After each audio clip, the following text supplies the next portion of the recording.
Hello मित्रों, स्वागत है आप सभी का हमारे YouTube चैनल में। मित्रों, आज मैं आप सभी के बीच में कुछ अच्छी बातें लेकर के आया हूं, कुछ प्रेरणात्मक संदेश लेकर के आया हूं। निवेदन है आप सभी लोग इसको ध्यान से सुने, समझें और इसके अनुसार से अपने जीवन में आगे बढ़ें। मित्रों, दूसरों के छिद्र देखने से पहले अपने छिद्रों को टटोलो। किसी और की बुराई करने से पहले यह देख लो कि हम में तो कोई बुराई नहीं है। यदि हो तो पहले उसे दूर करो। दूसरों की निंदा करने में जितना समय देते हो उतना समय अपने आत्मोत्कर्ष में लगाओ। तब स्वयं इससे सहमत होगे कि पर निंदा से बढ़ने वाला द्वेष को त्याग कर परमानंद प्राप्ति की ओर बढ़ रहे हो।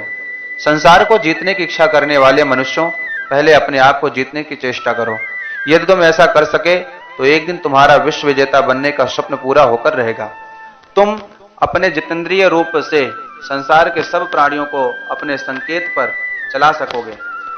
संसार का कोई भी जीव तुम्हारा विरोध नहीं कर सकेगा।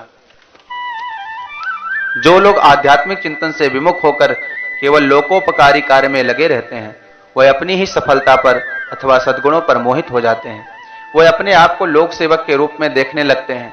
ऐसी अवस्था में वे आशा करते हैं कि सब लोग उनके कार्यों की प्रशंसा करें, उनका कहा माने। उनका बढ़ा हुआ अभिमान उन्हें अनेक लोगों का शत्रु बना देता है। इससे उनकी लोक सेवा उन्हें वास्तविक लोक सेवा न बनाकर लोक विनाश का रूप धारण कर लेती है।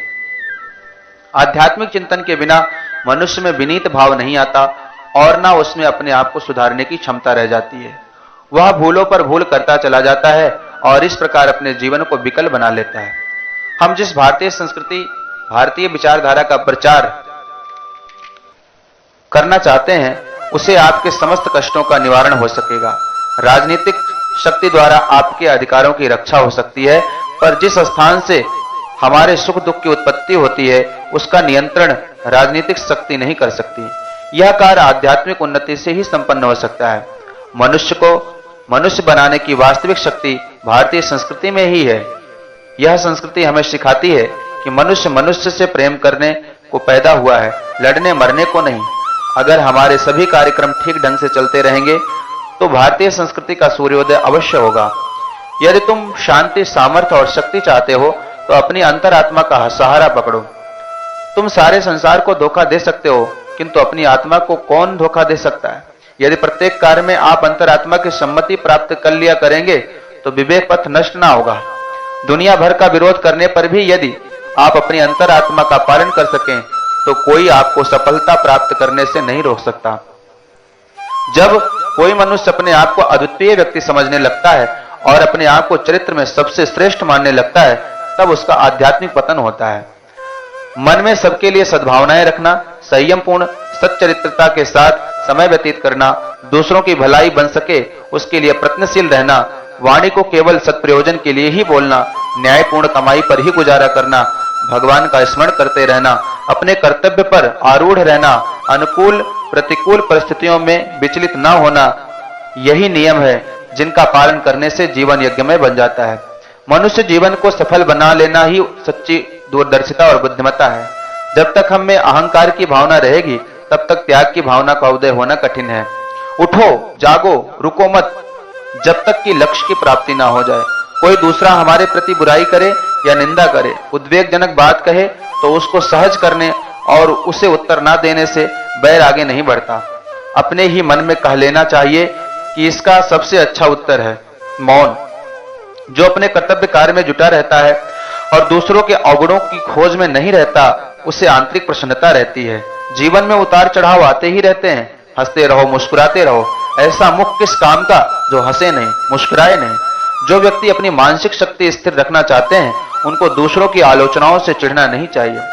तुम्हें यह सीखना होगा कि इस संसार में कुछ कठिनाइयां हैं जो तुम्हें सहन करनी है।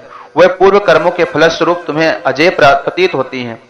जहां कहीं भी कार्य में घबराहट, थकावट और निराशाएं हैं, वहां अत्यंत प्रबल शक्ति भी है। अपना कार्य कर चुकने पर एक ओर खड़े हो, कर्म के फल को समय की धारा में प्रवाहित हो जाने दो। अपनी शक्ति भर कार्य करो और तब अपना आत्मसमर्पण करो। किन्हीं भी घटनाओं में हतोत्साहित ना हो। तुम्हारा अपने ही कर्मों पर अधिकार हो सकता है, दूसरों के कर्मों पर नहीं। आलोचना न करो, आशा न करो, भय न करो, सब अच्छा ही होगा। अनुभव आता है और जाता है। खिन्न ना हो, तुम दृढ़ भित्ति पर खड़े हो।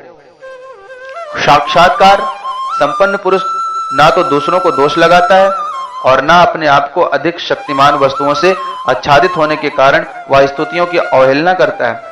अहंकार से उतना ही सावधान रहो जितना एक पागल कुत्ते से। जैसे तुम विष या विषधर सर्प को नहीं छूते, उसी प्रकार सिद्धियों से अलग रहो और उन लोगों से भी जो इनका प्रतिवाद करते हैं। अपने मन और हृदय की संपूर्ण क्रियाओं को ईश्वर की ओर संचारित करो। दूसरों का विश्वास तुम्हें अधिकाधिक असहाय और दुखी बनाएगा। मार्गदर्शन के लिए अपनी ही ओर देखो, दूसरों की ओर नहीं। तुम्हारी सत्यता तुम्हें दृढ़ बनाएगी, तुम्हारी दृढ़ता तुम्हें लक्ष्य तक ले जाएगी। जो कुछ हो होने दो, तुम्हारे बारे में जो कहा जाए उसे कहने दो। तुम्हें यह सब बातें मृग तृष्णा के जल के समान असार लगनी चाहिए। यदि तुमने संसार का सच्चा त्याग किया है तो इन बातों से तुम्हें कैसे कष्ट पहुंच सकता है। अपने आप की समालोचना में कुछ भी कसर मत रखना, तभी वास्तविक उन्नति होगी। प्रत्येक क्षण और अवसर का लाभ उठाओ। मार्ग लंबा है, समय वेग से निकला जा रहा है। अपने संपूर्ण आत्मबल के साथ कार्य में लग जाओ, लक्ष्य तक पहुंचोगे। किसी बात के लिए भी अपने को क्षुब्ध ना करो। मनुष्य में नहीं, ईश्वर में विश्वास करो, वह तुम्हें रास्ता दिखाएगा और सरमार्ग सुझाएगा। सहिष्णुता का अभ्यास करो, अपने उत्तरदायित्व को समझो। किसी के दोषों को देखने और उन पर टीका टिप्पणी करने से पहले अपने बड़े बड़े दोषों का अन्वेषण करो। यदि अपनी वाणी का नियंत्रण नहीं कर सकते तो उसे दूसरों के प्रतिकूल नहीं बल्कि अपने प्रतिकूल उपदेश करने दो। सबसे पहले अपने घर को नियमित बनाओ, क्योंकि बिना आचरण के आत्मानुभव नहीं हो सकता। नम्रता, सरलता, साधुता, सहिष्णुता, ये सब आत्मानुभव के प्रधान अंग हैं। दूसरे तुम्हारे साथ क्या करते हैं इसकी चिंता ना करो, आत्मोन्नति में तत्पर रहो। यदि यह तथ्य समझ लिया तो एक बड़े रहस्य को पा लिया। तुम्हें अपने मन को सदा कार्य में लगाए रखना होगा, इसे बेकार न रहने दो। जीवन को गंभीरता के साथ बिताओ। तुम्हारे सामने आत्मोन्नति का महान कार्य है और पास में समय थोड़ा है। यदि अपने को असावधानी के साथ भटकने दोगे तो तुम्हें शोक करना होगा और इससे भी बुरी स्थिति को प्राप्त होगे। धैर्य और आशा रखो तो शीघ्र ही जीवन की समस्त स्थिति का सामना करने की योग्यता तुम्हें आ जाएगी। अपने बल पर खड़े हो, यदि आवश्यक हो तो समस्त संसार को चुनौती दे दो। परिणाम में तुम्हारी हानि नहीं हो सकती। तुम केवल सबसे महान से संतुष्ट रहो। दूसरे भौतिक धन की खोज करते हैं और तुम अंतःकरण के धन को ढूंढो। महान व्यक्ति सदैव अकेले चले हैं और इस अकेलेपन के कारण ही दूर तक चले हैं। अकेले व्यक्तियों ने अपने सहारे ही संसार के महानतम कार्य संपन्न किए हैं। उन्हें एकमात्र अपनी प्रेरणा प्राप्त हुई है। वे अपने ही आंतरिक सुख से सदैव प्रफुल्लित रहें। दूसरे से दुख मिटाने की उन्होंने कभी आशा नहीं रखी। निज वृत्तियों में ही उन्होंने सहारा देखा। अकेलापन जीवन का परम सत्य है, किंतु अकेलेपन से घबराना जी तोड़ना, कर्तव्य पथ से हतोत्साहित या निराश होना सबसे बड़ा पाप है। अकेलापन आपके निजी आंतरिक प्रदेश में छिपी हुई महान शक्तियों को विकसित करने का साधन है। अपने ऊपर आश्रित रहने से आप अपनी उच्चतम शक्तियों को खोज निकालते हैं। जिस दिन तुम्हें अपने हाथ, पैर और दिल पर भरोसा हो जाएगा, उसी दिन तुम्हारी अंतरात्मा कहेगी कि बाधाओं को कुचल कर तू अकेला चल, अकेला चल। जिन व्यक्तियों पर तुमने आशा के विशाल महल बना रखे हैं वे कल्पना के व्योम में विहार करने के समान हैं। अस्थिर, सारहीन, खोखले अपनी आशा को दूसरों में संलिष्ट कर देना, स्वयं अपनी मौलिकता का ह्रास करना, अपने साहस को पंगु कर देना। जो व्यक्ति दूसरों की सहायता पर जीवन यात्रा करता है वह शीघ्र अकेला रह जाता है। दूसरों को अपने जीवन का संचालक बना देना ऐसा ही है जैसे अपनी नौका को ऐसे प्रवाह में डाल देना जिसके अंत का आपको कोई ज्ञान नहीं है।